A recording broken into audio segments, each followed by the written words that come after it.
Yeah, but I really don't know, man. As far as I can tell, they're playing each other too well. Like they've both been able to get significant leads on each other at any specific time in the three games that they've played, but the other manages to close that gap like immediately afterwards. Okay. Yeah, like I think there was like I think they had like a 17. Let me pull it up. I think they had like a 17-point game last night, and mentally I thought, okay, it's over. So I ended up falling asleep for like 5 minutes, and I woke up and it was like a 5 point lead, and I'm like, what the hell happened?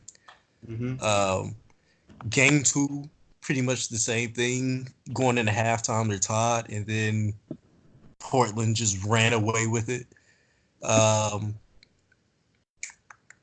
but game one was the for most decisive Portland win that I've seen this far into the season, Mm-hmm. and yet they only won by 5 points. And I get that they kind of took them boys for a loop and early in the game, but it just wasn't enough. So it was really gonna. I hate that have to say this, considering that this is the seventh time they played each other. I um I need more of a sample size to really say who can win this or not. Because at some points it's obvious. Like there's nothing OKC can do to stop Damian Lillard and CJ McCollum. Like there's been too many highlights. There's been too many moves.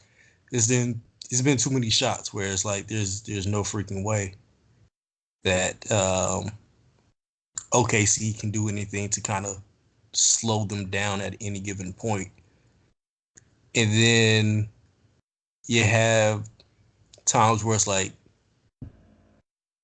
but they have Russell Westbrook. Like it's really hard to stop him at any given time.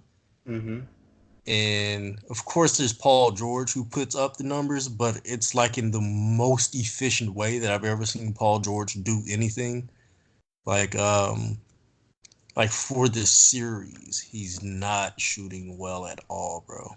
Like, uh, like the first game, he was 8 of 24, which is ridiculous. Uh, Um, Last night he shot 28% from 3 point line. Tuesday, 28 from 3 point line.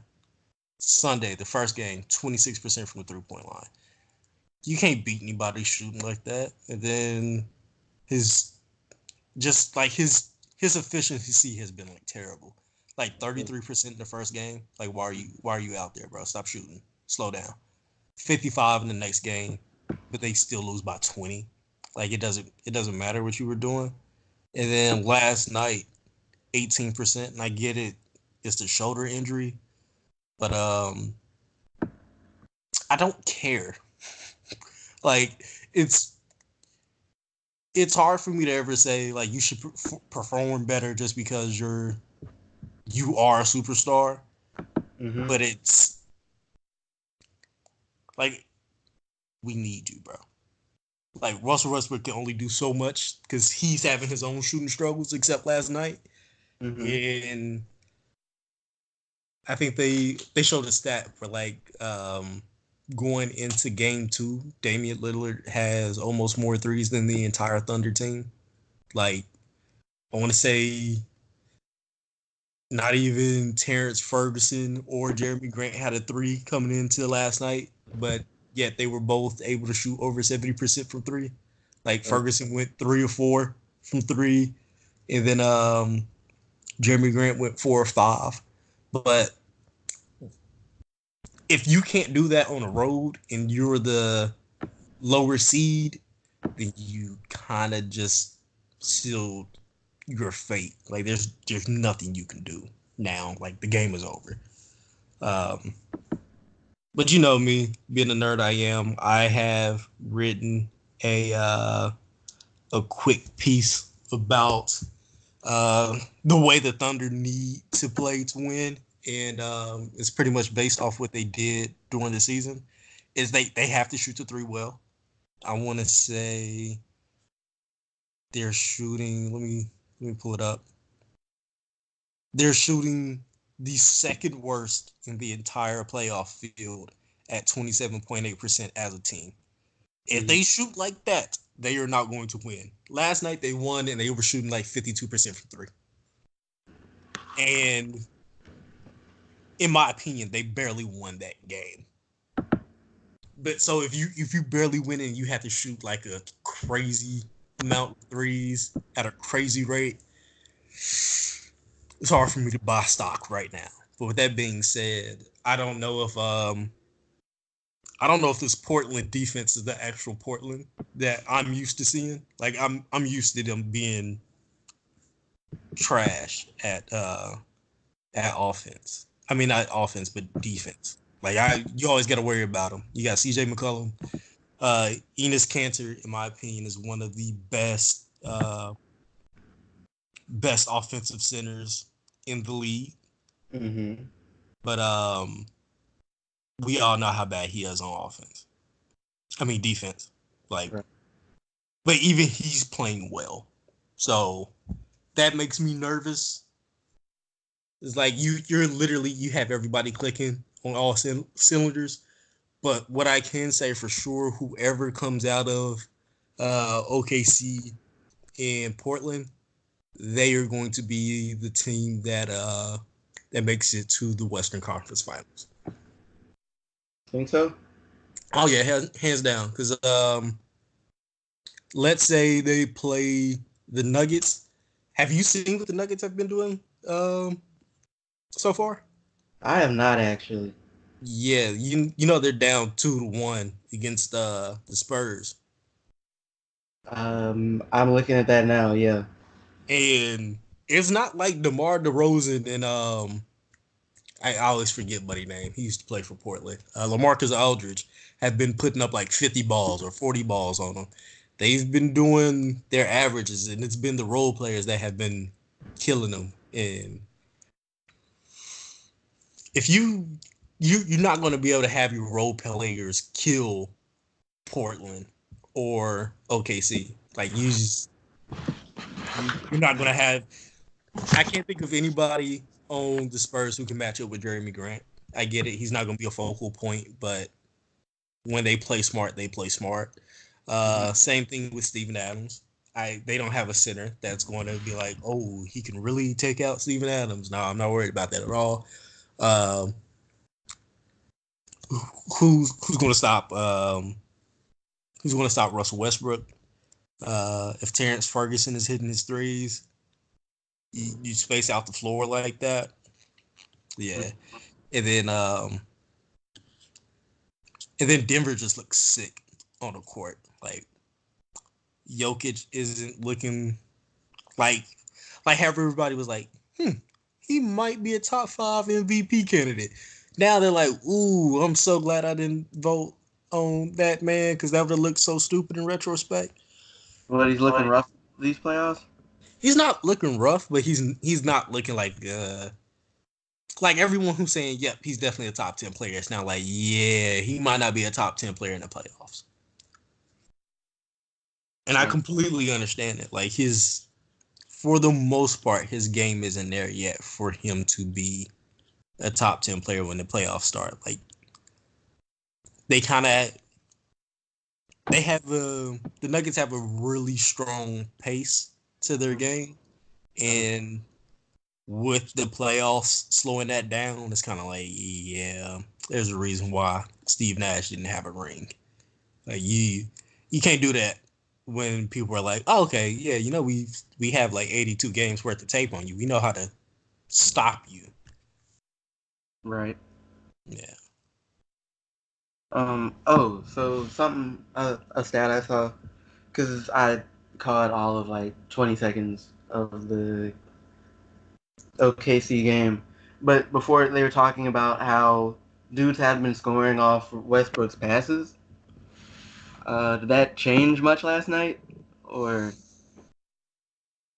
Uh, what do you mean? It's like scoring? Like it was His it was his like they assist showed numbers. it was like a stat, right? And it Mhm. was, I guess, like a shooting stat. Basically, through the first two games, I think off of, I guess, what would have amounted to about 15 potential assists, they only hit shots on like three of them or something. Um, Um, I know what you're talking about now. Like I'm visualizing it, hmm and it's almost like he's been more focused with scoring to keep the team in instead of finding the right plays. So that's what I'm seeing more of. And then his passes have turned into um, I don't have anything else. I just need to get the ball out of my hands. Like there was like two back-to-back plays last night going in with like 2 minutes left, and he gets to the hole, but everybody else collapses on him, so he has to kick it out. And relatively speaking, that could have been an assist opportunity.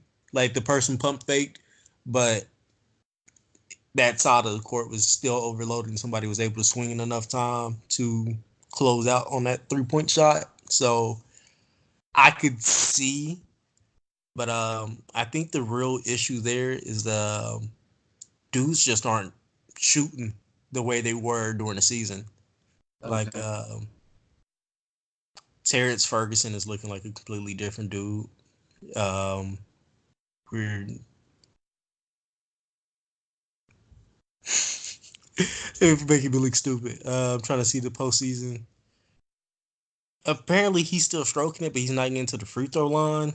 Um, but and there's other dudes like you can tell I didn't do a lot of research for this. Um, but not everybody is playing like they have the opportunity to. Like like Jeremy Grant shooting 40% during the regular season he was shooting 49% against the rest of the league, but against the Pacers he was shooting 54%. 3 point percentage he's shooting 30% hmm when against the Portland Trailblazers in 3 games he's shooting 50%. So like his numbers are down everywhere, like even his scoring and everything. So it's I have to. I never thought I'd ever say this about Portland, and for the most part, I've never said this because my little brother is a Portland fan, and I always have to talk shit against them because they don't suck, but I gotta let my little brother know that they suck. So yeah, Portland is doing a really good defensive job on these other guys, and I don't know if from what I've seen, they're not doing anything differently that they did in the regular season to the shooters. They're hmm just not hitting their shots away from Chesapeake Center, and it hurts my heart watching these boys play at this point because I'm like, I know how good you are. I just don't know why you're not playing to the same level. Right. Yeah, and it also doesn't help that their their rotation seems so much different too. Like people aren't getting the same amount of minutes, but I guess you have to shorten up that reign during the playoffs. But you probably shouldn't. I imagine there's not too much difference we having from having Dante Burton on the court for 5 minutes compared to having Raymond Felton on the court for 5 minutes. But Yeah. speaking of that, I'm tired of seeing Raymond Felton out here looking fat, bro. Get in shape. God damn, bro. I know you like 30 something, but I'm come on, bro. You looking all husky in the chest and whatnot. Your jersey don't look like it fit. He'll probably still drop 30 on me, but you don't got to drop 30 on me. You need to drop 30 in the game, bro. Or 30 pounds, whichever one works for you, bro. God damn. Okay. So I'm about to ask this just kind of based off something I ran across. Actually, I think yesterday. But how much do you think? Like especially come playoffs, like team chemistry matters. Uh, that's actually a really good question. Um, I think it matters more about you knowing where they want to be versus if you like them or not. Um, like if you've been playing with these guys for 3 4 years, like the Blazers have, you know where everybody wants their shots. Like you're solidified in your roles.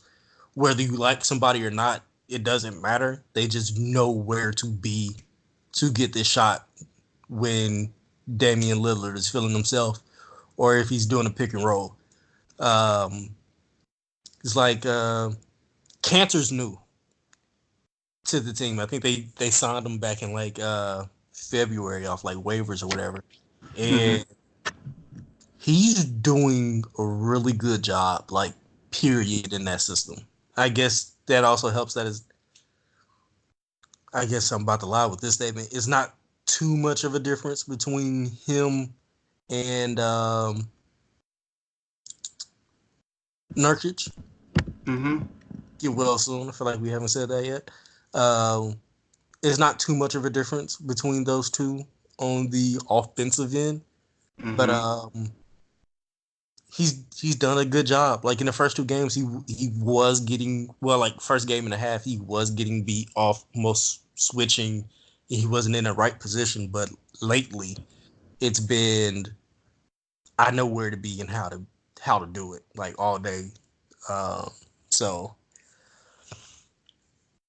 I don't know if it's that important as far as the liking somebody, but I think it is very important on where you should be and how I know you like doing things. What about you? What do you think? Um, well, that's the thing. In general, I'd say I kind of value chemistry, but I suppose you're kind of right when it comes down to it, because it's something I read a while back. Like in particular, like the first time Jordan and them won a title, for the most part, those dudes didn't like each other like that, but they played really good basketball together. So, but so yeah, you're probably right in the sense that it matters more kind of being able to know the kind of shots the other your teammates want and how to get it to them and all that. Um, but like I kind of brought it up because I ran across something kind of talking about that it looked like Golden State didn't really have the kind of chemistry that they've had in the past. Mm-hmm. Um, like basically like they don't like each other like that at this point, I guess.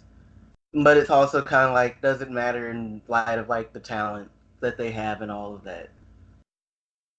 Yeah. Um, so like speaking of which, do you think Golden State is getting another ring this year?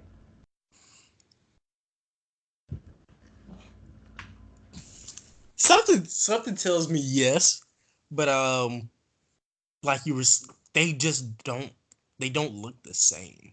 There's not that same type of like yeah, every time we come to the court we're much better than you.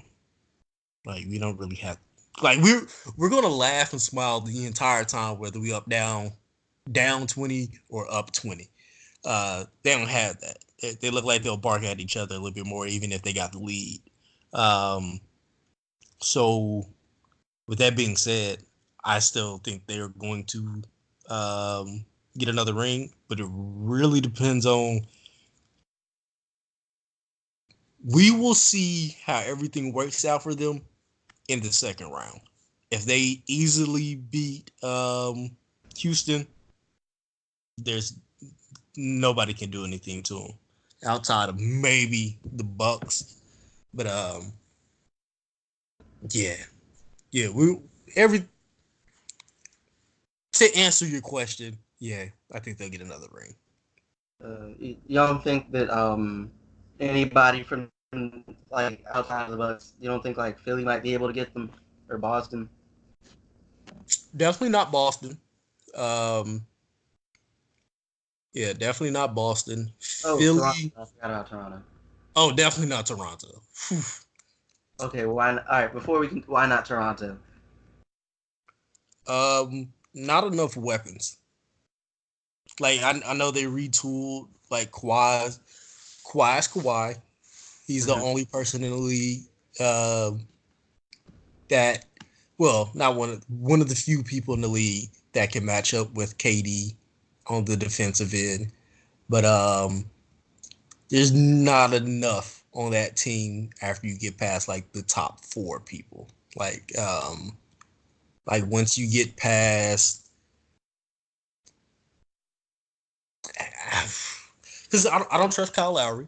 You know that boy went 0 for 7 in like the first playoff game, and I feel like that's only going to intensify as he goes farther. Like I feel like he is going to get in his groove, but he's going to have at least one of those games in a 7 game series, and you can't have any of those games against, um, Golden State. yeah, like it's one of those things that it's like nearly impossible for you to think you're going to win. If you're going to beat us in 7 games, that means you had um, your best player look generational, and the rest of your team look better than average. And I don't think they have enough people on that team to look better than average for 7 games. I think Spicy P, I think he's gonna be able to do whatever. He's gonna be able to get his 16-5 against just about any team. Uh, I think Serge Ibaka is going to be. He's going to shrink a little bit, and that's going to be mostly because like a scheme thing. I don't think he moves his feet as well as he used to. Um, Fred VanVleet is always going to be solid. Uh, Kyle Lowry, so up in the air that you can't even see him anymore. Um, Kawhi's been somewhat shaky. Like he hasn't had his best shooting games against the Magic, but I completely understand. And speaking of the Magic, normally when people say you probably have never heard of this guy before. Usually when they say that on like Sports Center or whatever, I get upset because I'm like, you're insulting me. I know exactly who this person is. I remember hearing about him when he was at Wichita State. But they said a dude the other day, I think his name is Kim Birch. And I was like, who the hell is that? I literally said that out loud. I was like, I've never heard of this guy before. I'm trying to think. I don't think I heard of him either. Yeah, bro. I was like, oh, okay. Huh. I don't know where you find this dude, but he's solid. Yeah, but to answer your question finally, no, I don't think anybody else. I think Okay, I why think we not? had, huh? Why not Philly? Uh, Philly just seems too self-destructive. It's like it's too many holes in their game. They've never had since all linking up. They haven't had a game where everybody was good when everybody played. There hasn't been a single game that I've seen like that. There hasn't been a single game where all um, 5 starters have scored like 15 or more points against like a really good team. Mm-hmm. Uh, like the last game they had was really good. No Embiid. Mm-hmm. Um, when they had everybody fine, when Jimmy Butler had that really good game, you didn't even know Tobias Harris was on the court. Like Okay. there has to be one person who does poorly for somebody else to shine, and that is clearly a red flag. Because, like I said, everybody who steps on that court has to be above their normal game when they play Golden State, and they haven't did it. But Okay. that is going to be extremely intriguing as far as like a defensive matchup because that's a lot of size, and I feel like size is not exactly a killer for Golden State, but size plus mobility definitely seems like something that you just can't win against, at least not for long periods of time. Okay. Um. So, what do you think the draft's gonna look like here in what about 2 months? Okay. What do you mean? What I think the draft Like, is like? okay, so I guess how do you feel about the draft class? Um, are there any dudes you like that aren't getting much attention? That kind of thing. I like this draft class, but like it usually is, there's like a strong like five guys that I think are actually going to make some noise throughout their career. Like Mm-hmm. I don't see more than 8 people. Hmm, I'll be nice. I don't see more than 10 people becoming all stars in this draft. Like for sure Zion is going to get at least one because I feel like for the first 2 seasons nobody's going to know how to game plan for him. And he's just going to have amazing numbers. Uh, Mm-hmm. RJ Barrett is going to will himself into a All Star appearance at least once, or at least we're gonna have talk about him being that guy because I do think his efficiency issues are going to clear up a little bit. Uh, Cam Reddish, I feel like what's going to unlock his game is being alone or having the right coach to be like, hey, just do something. So like you'll figure it out. Ja Morant, um, not too often is it a point guard who's that athletic and that good of a passer who doesn't become an all star. Uh, let me think.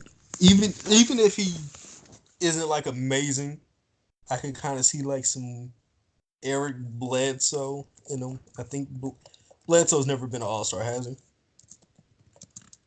Uh, maybe once.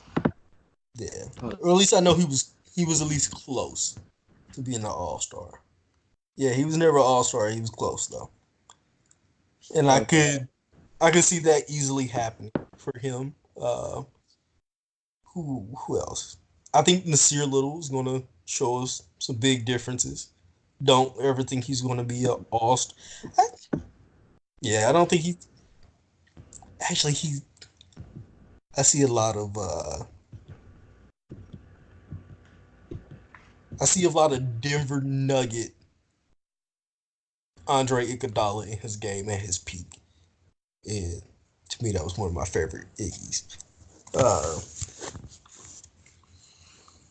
but the farther we get in the draft, I'm like super shaky. Let me pull up. Let me see if I can pull up a mock draft because you asked a question that I was not prepared for. This is why we need a script, Calvin. Yeah, but here we are. So, but all right, let's not draft. I'm looking at. Hold up. When was it put out? Okay, about a month ago.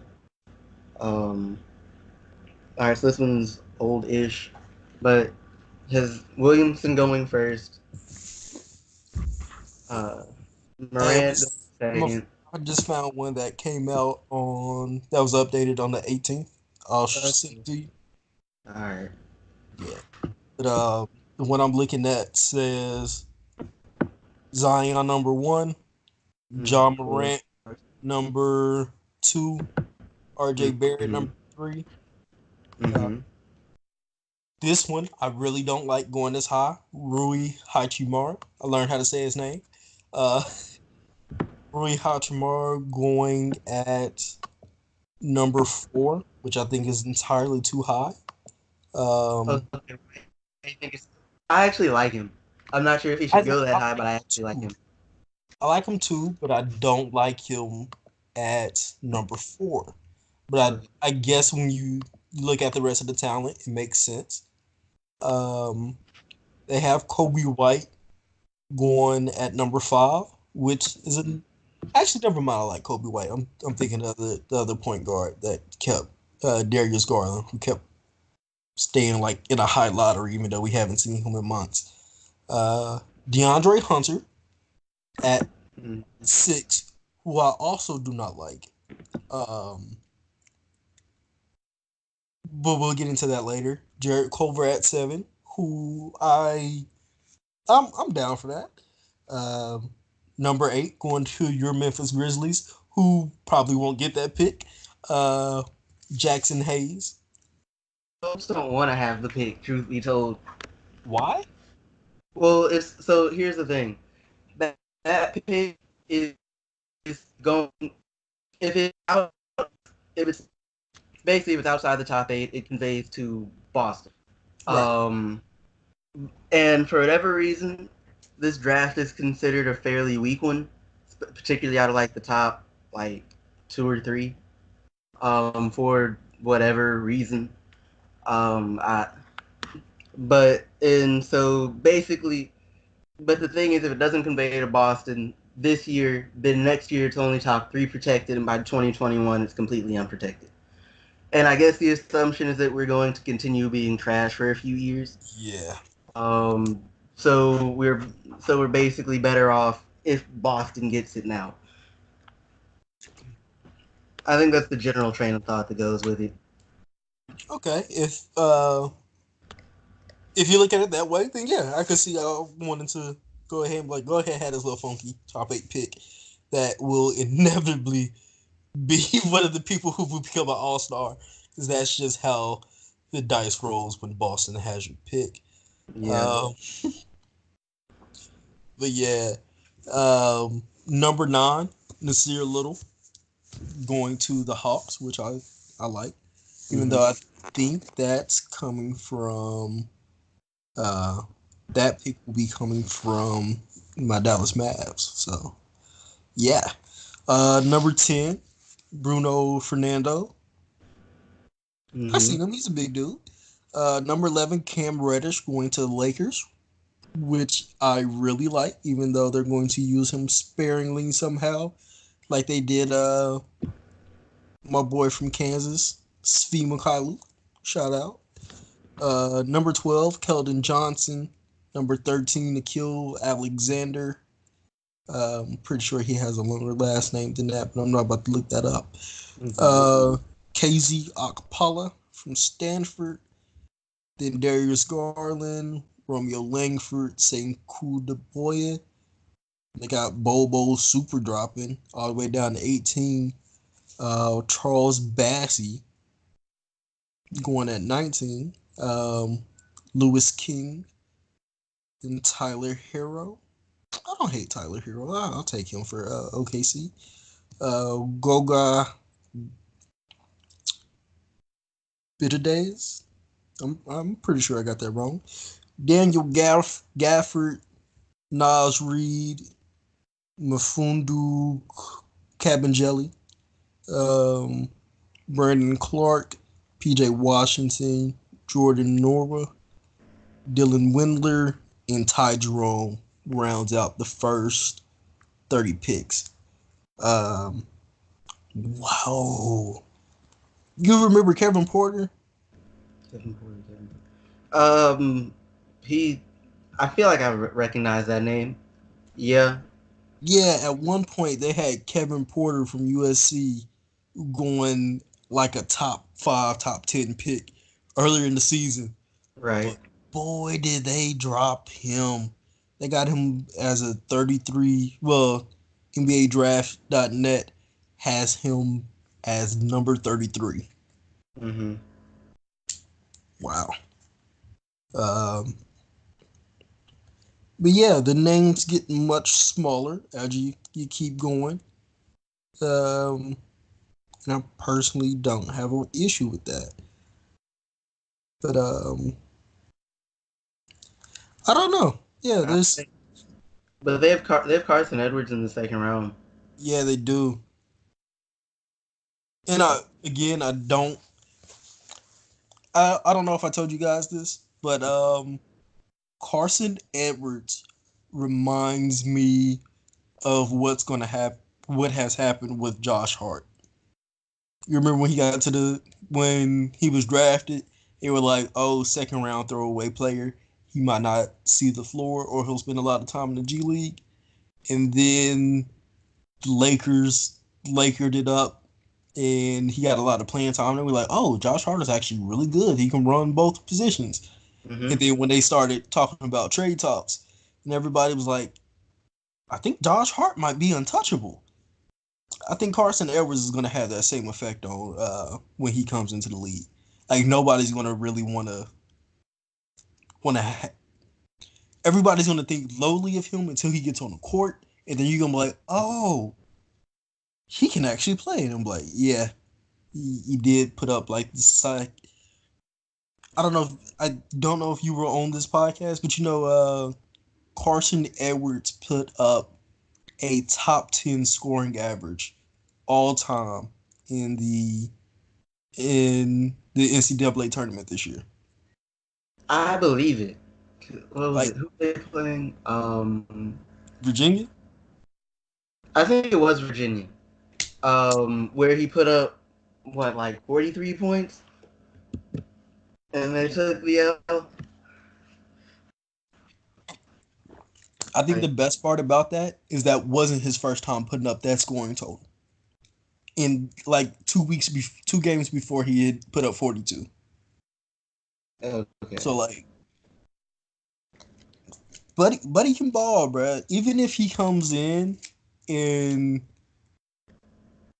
I don't know if he'll be able to run a team, but I could kind of see him being like a Dennis Schroeder type, like a smaller point guard, super quick, can kind of get a bucket at any given time. But you prefer him to come off the bench. But for a sucky team, he can be your starting point guard. Like that's what I see Carson Edwards coming in as. All right. Yeah. Is there anybody you feel like should probably be higher up? Nas Reed. Did you watch his games during the tournament? Actually, I didn't catch. I don't think I caught LSU's games during the tournament. Though I was also looking at that like he should probably be higher. Bruh, Nas Reed is a Mack truck with legs. Like, like that's a big dude. He also probably has the coolest hair in this draft, but that's a big dude, bro. Like, just big, broad shoulders. And my favorite thing about him is his versatility. Like, he can take you out to the 3 point line, do a Mm-hmm. little bit of dancing. You don't want him doing too much, but he can do a little bit of dancing. He can shoot the mid range jumper, and he can beat you up on a post. I personally feel like that is the perfect modern day four almost. Uh, you'd probably want him to do a little bit more shooting, but I think that's something that can be worked out when he gets to the league. And for lack of better words, I completely think him going this low in the draft Mm-hmm. is strictly, for lack of better words, a political thing where it's not so much the talent or his potential that they're looking at. It's like, can this dude actually listen? Like, will he care? I was like, if we're doing this off like potential and everything, Mm-hmm. Nas has to be at least the top 15 pick, in my opinion. Oh, um, so when it comes to like looking at picks and looking at the draft and whatever, Mm-hmm. how much do you think the whole thing? You know how I guess if you're a GM or whatever, kind of trying to figure out how much dudes love the game, or like their kind of work ethic, like outside of games and whatever, is how much do you think that ultimately matters in the long run?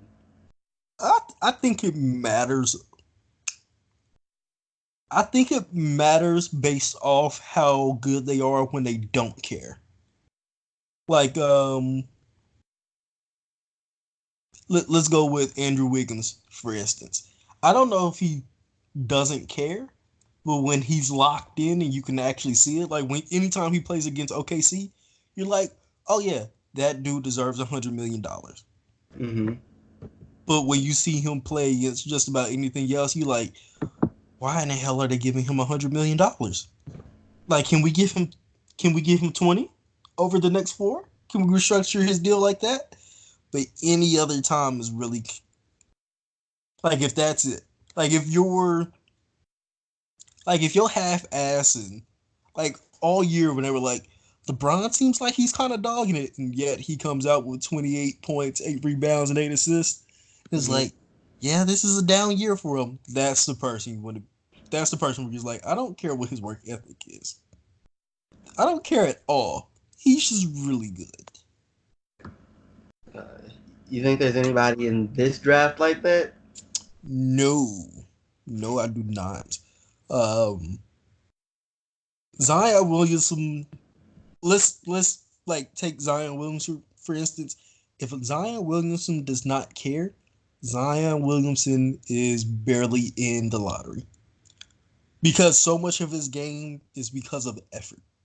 The Hmm. minute he stops caring and he's just kind of out there, you're like, oh my god, this bowling ball with legs is kind of pointless, bro. Like, why is he out here? He can't really shoot. Like, he doesn't want to get to the line, and he's not trying to rebound. Maybe we made the wrong decision. Um, and I feel like the only person that I know without a doubt who won't have that trouble is RJ Barrett, because he has somewhat of a psychopath tendency to him that I really like. Okay. So, like, you mean like that? Like he's always going to care, or If he cares about nothing else, it's going to be uh, it's going to be his points, and usually, in my opinion, his points kind of lead to wins. Like for the most part, when he's having really good games and they're efficient games, hmm. Duke is going to win. When he has games where he's like, I'm going to shoot the ball 30 times. If I only score 15 points, so be it. Those are the games where it's kind of like, you look like you kind of stat hunting right now, bro. You should probably not be out here. Okay. Um, you got anything you want to talk about? Uh, to be honest with you, no. Actually, I do want to talk about one thing, Hmm. and I gotta be a hater for a little bit for all Sure. of the prospects coming out of Virginia. I do not see the hype whatsoever, bro. Um, I get it. DeAndre Hunter is a big dude who's fairly mobile. Like I was looking at him standing next to Jarrett Culver, who is supposed to be around his height, and he looked like he was about 3 inches taller than Culver, and he's listed at 225 while Culver is listed at 195. And DeAndre Hunter's shoulder is the same size as Culver's head, and I'm like, that is a, that is a scary build for a dude that big, and for him to have that much athleticism. But when I watch the game, he Hmm. doesn't show up on the offensive end. Like, um, like I watched the national title game. I had no idea he had 27 points until they said he had 27 points. I was trying to think like, when did you score? Like, when did you score and how did you score? And then you do look at a stat line, it's like, oh, he shot the ball well. Like, I didn't even know you went to the free throw line, bro. Like, I had no idea what was going on. Um, Another dude from Virginia who gives me a lot of pause is Ty Jerome. Hmm. Ty Jerome just looks like a really solid backup player. They they were hyping him up a little bit too much during the game. I'm like, oh, I really don't see it. Like like last year, um, Jalen Brunson. Hmm. I did not care too much for Jalen Brunson, but he looked like an NBA player the entire season. There was not a moment where you were like, I don't know, man. He had a calm about him. He could do every last little thing that you needed him to do. He could shoot. He could get to the basket. He can make his teammates better. Ty Jerome, DeAndre Hunter, I don't know. I don't see it.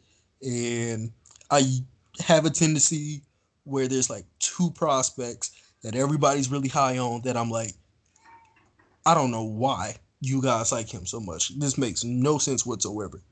These are my two. I really hope that I'm wrong because I like to see anybody excel, but I don't think I'm wrong on these two.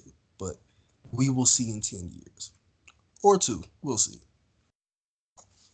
Yeah. Fair enough. The only person, at least with this draft, that I've seen that it's like that I felt folks are too high on was Bol Bol, but since he got hurt, his stock is dropped. But it's Oh, like I understand why folks are high on him. I've just felt like it's kind of unwarranted. At least just watching him play me personally. But they are. But at this point, they're like, yeah, he's a giant who has foot issues. It's usually a bad sign. oh yeah, and I have one more question for you. Hmm. Um, Jalen LeCue, who's supposed to go to NC State this year. Well, next year. Just he put his name in the NBA draft. If he gets selected, do you think there will be more guys that do it? Because last year, Anthony Simmons. I hope it's Simmons and not Simons because there's no E. Anthony Simmons, he got I, drafted. I I want think to say, it's Sims. yeah, But anyway, continue. Besides the he point. got drafted last year doing the same thing. If he gets drafted, if LeCue gets drafted as well, do you think we'll see uh more guys be like, I'll just do my fifth year in high school and hopefully somebody will draft me rather than go to college? Um. So I would argue no. One. Well, hold up. First, how did? Never mind. I've never really understood that. But anyway, so it's like the thing is one from a personal perspective. Like I mean, like there might be dudes with kind of fringe dude, who might at least given in like a given draft when they would be the one and done or what have you. Who might try who would would probably get in mostly off athleticism, which I think was Sim's thing. But it's like you get more exposure when you go to college. Like more people get to see you, especially if you're at like Duke or North Carolina or wherever, Kentucky, Gonzaga. And you get a lot more exposure. A lot more people get to see you. It's basically it's a better business decision, ignoring people getting paid under the table and what have you. It's a better business decision than staying one more year in high school. You're gonna face better competition. Um, but also, there's the real possibility that we look up here in what about a year, like 2 or 3 years, and high school kids can just go to the draft. And if that's the case, it's kind of a mute point. Well, yeah, it's kind of a mute point, especially after that first year when there'd just be a bunch of extra high profile talents in the draft. Um, like if that doesn't happen, like I said, I still don't see it mostly because dudes want to play college ball. I tend to assume that a lot of the dudes who um a lot of the people who do the fifth year, especially if they're otherwise considered like high major talents or what have you, probably didn't have the test scores or or whatever it is they needed in order to go ahead and move on. Yeah. Um, what do you think? I think I think the guys who can't get into schools, like you were saying, based off their grades, I do think they'll be like, I'll just do this one little year and then we can go on to the next. Especially if they're fringe. Like I could either be a college star, but I can't get in, or if I do really good this year, somebody told me they'll draft me next. Um, Hmm. and perfectly, I'm perfectly okay with that. And, actually, I got one more thing for you before we get out of here. Hmm. Question: All right. one thing that kind of bothers me about college kids getting paid is Hmm. that we put a cap on their ability. We still put a cap on when they can get money. Um, let's say if they're so good that you want to pay them to go to your college, Hmm. why are they not good enough to get paid in high school, especially for instance like the IMG schools, like Hmm. IMG, Oak Hill, guys who are going to be on TV at least 2 or 3 times a year. Like, should they get money then too, Hmm. or am I just finding too many reasons to think about stuff? That's that's actually a decent question. Um, like from a purely from an ethical point of view, there's nothing in from an ethical point of view, there's nothing inherently wrong with the person getting paid at any point when their talents are good enough to make money off of functionally. So in that respect, do folks could be getting paid at any given point. Um, but hmm, but it's also like you can make the argument also part of the reason that like we could make bring this question up for like the prep schools isn't so much that any given player, and granted this isn't strictly true, but like that any given player is good enough to be worthy of monetary compensation, but that the collective talent of them is where it like is can money can be made off of. But then you get into the argument of, well, if that's the case, why I'm end up going in circles. Um, to answer your question, I don't know. Ultimately, I'd assume just because there's probably rules against it. Um, but that assumes they're not getting anything anyway, which we don't necessarily. I can't vouch for whether or not that's the case. Um, but there's nothing inherently wrong with it, which I don't think answers your question. But yeah, Yeah. You know what I just realized? We didn't uh, even introduce the show. we didn't. Yeah. Uh, So yeah, I am Alan Pettigrew Jr. This is the Traveling Hoopers. Go ahead, Calvin. and I'm Calvin McGowan. Um, just so y'all know, we usually start introducing the show. We just kind of got into it today. So, Yeah. But you got anything else you want to talk about? uh, let's hold up. Who's playing today? We can make picks for who we think's going to win, and we can Uh, go. Okay, believe the 76ers are playing today. let's see. Yeah, we got the Sixers and Nets, Nuggets and Spurs, Bucks and Pistons, Rockets and Jazz. Okay. I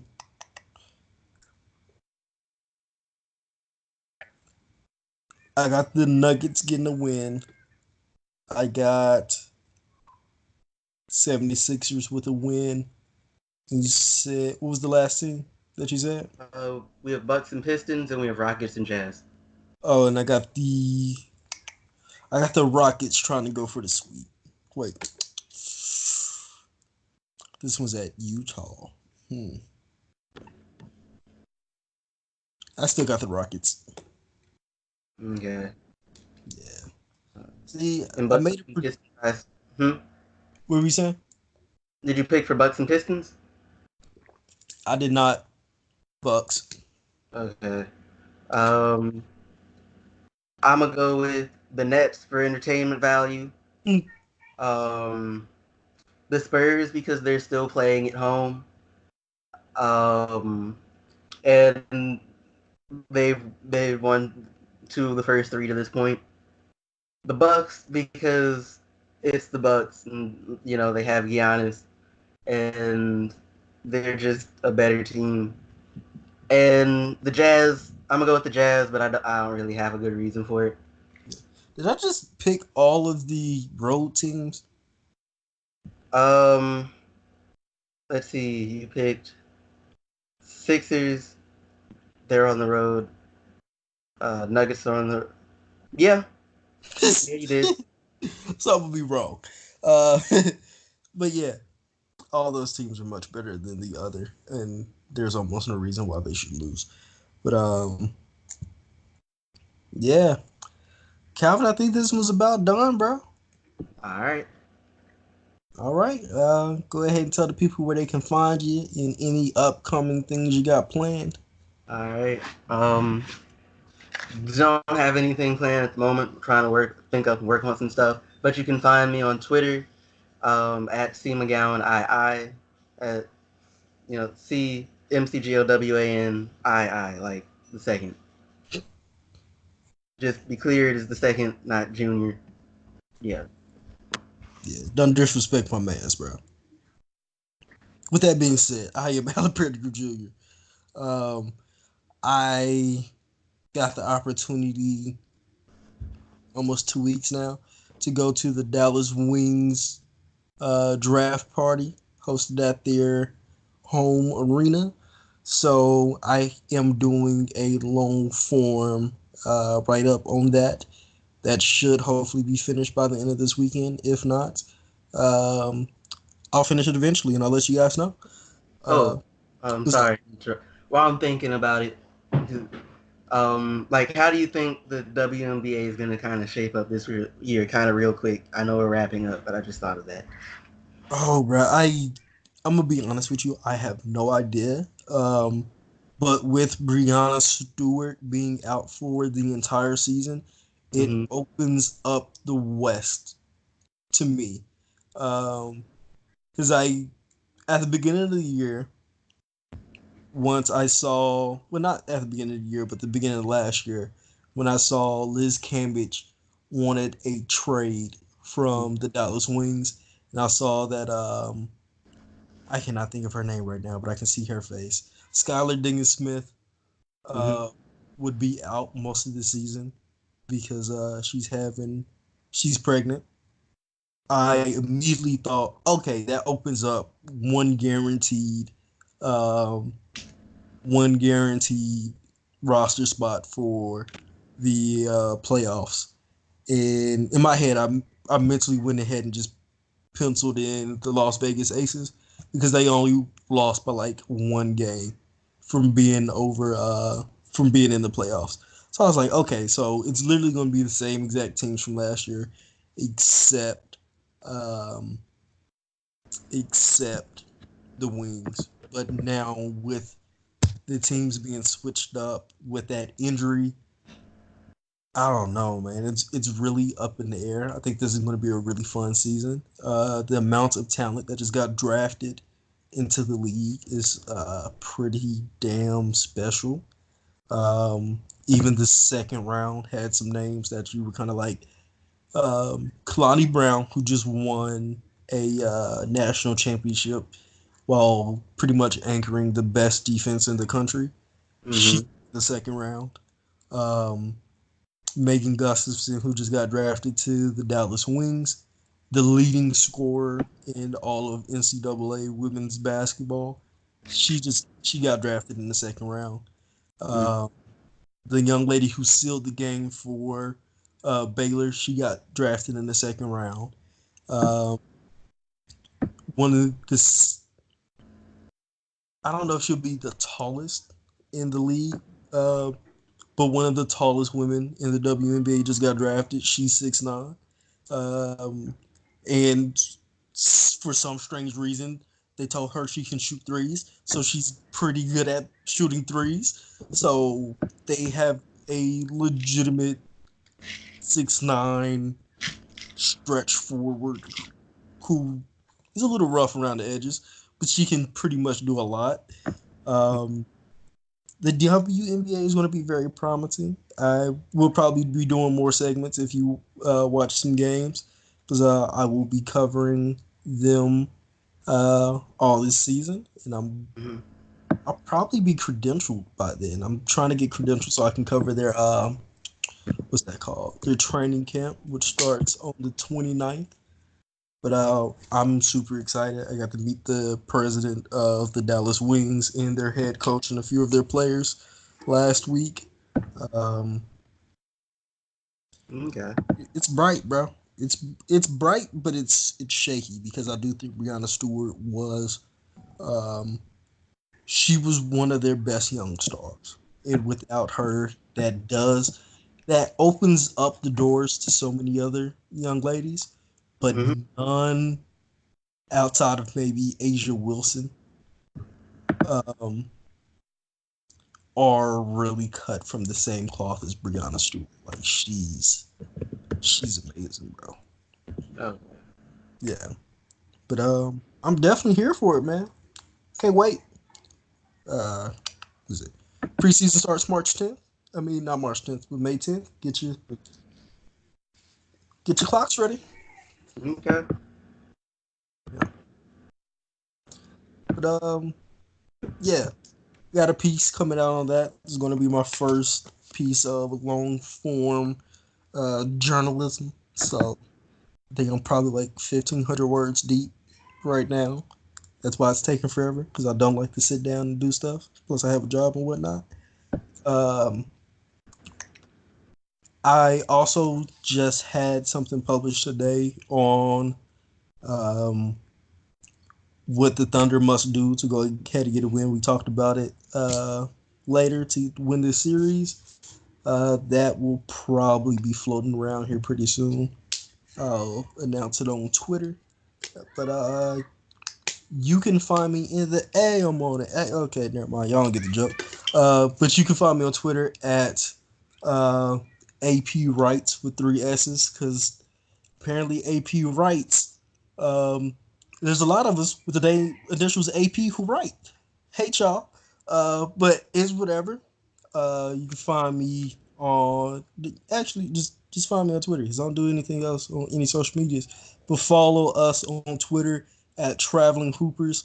Um, I went to an event last week that had some of the I want to say it was like 20 of the top 100 players in the 2020 class, as well as three in the 2021 in the top 10, and a lot of 2020 guys who are just amazing.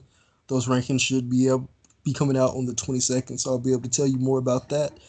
But there's going to be a lot of footage that comes through our channel and some of the craziest dunks you've seen from people who aren't old enough to vote in a while. So look out for that. I am actually chopping up those videos now, and I'll probably have them out by the end of the weekend.